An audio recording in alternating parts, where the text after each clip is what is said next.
The contradiction regarding the understanding of philosophy arises from two distinct perspectives.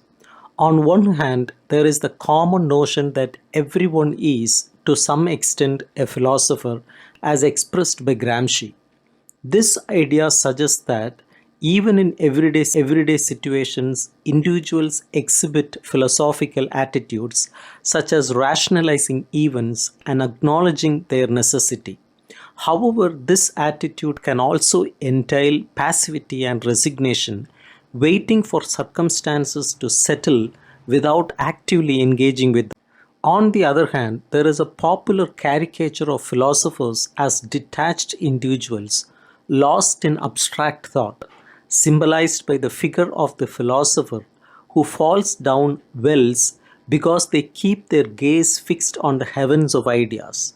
This caricature reflects both an ironic criticism and an acknowledgement of the perceived incomprehensibility of philosophy to ordinary people. Gramsci focuses on the resignation aspect of the popular conception of philosophy, but overlooks the notion of philosophy as a discipline beyond the understanding of common individuals. However, both aspects are essential to consider. While the everyday expression to take things philosophically may initially imply resignation to necessity, it also hints at a deeper understanding of rational necessity or historical evolution. This distinction is to the recognition of two types of philosophy: common sense philosophy, characterized by passive resignation and acceptance of the status quo, and philosophy with a capital P, which involves active engagement with the world based on rational knowledge. For instance, Stoic philosophers adapt to the rational order of the world through reason, while communist militants strive to bring about historical change based on their understanding of social evolution.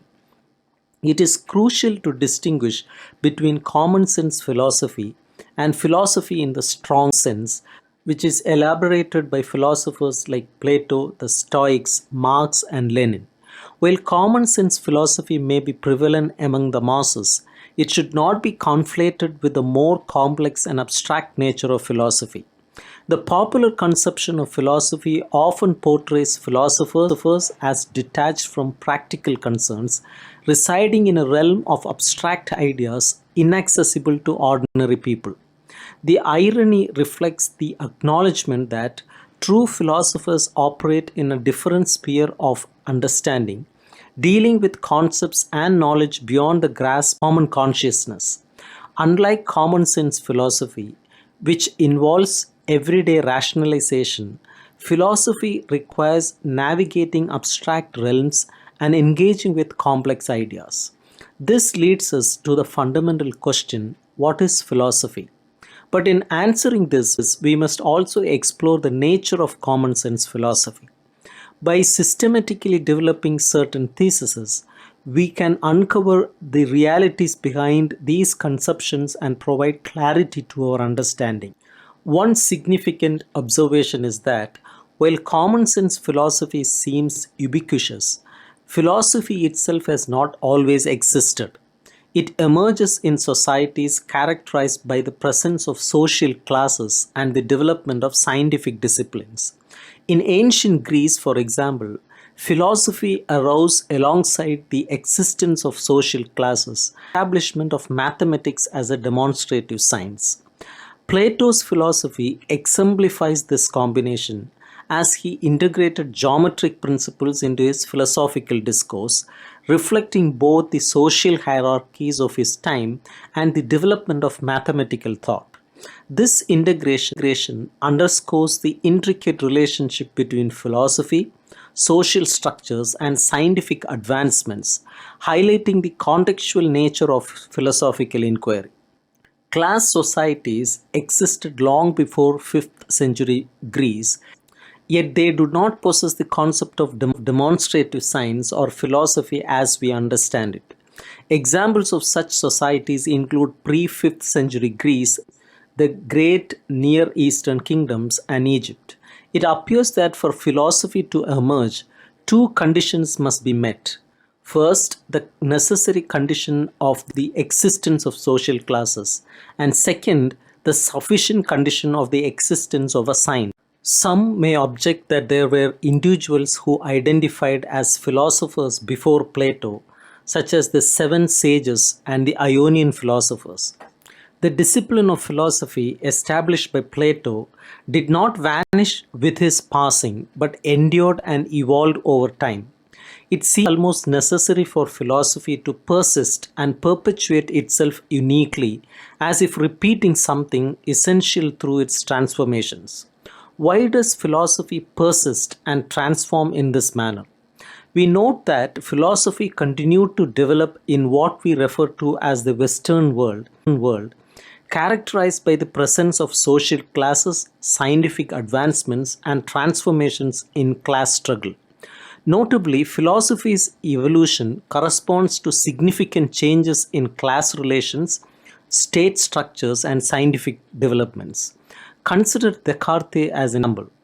His philosophy, marking a pivotal moment in the history of philosophy, emerged amidst notable shifts in class relations and the state, as well as significant advancements in the sciences.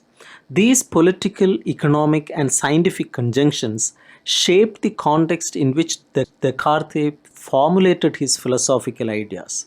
In terms of class relations, the development of bourgeois law and commodity relations under the absolute monarchy played a crucial role.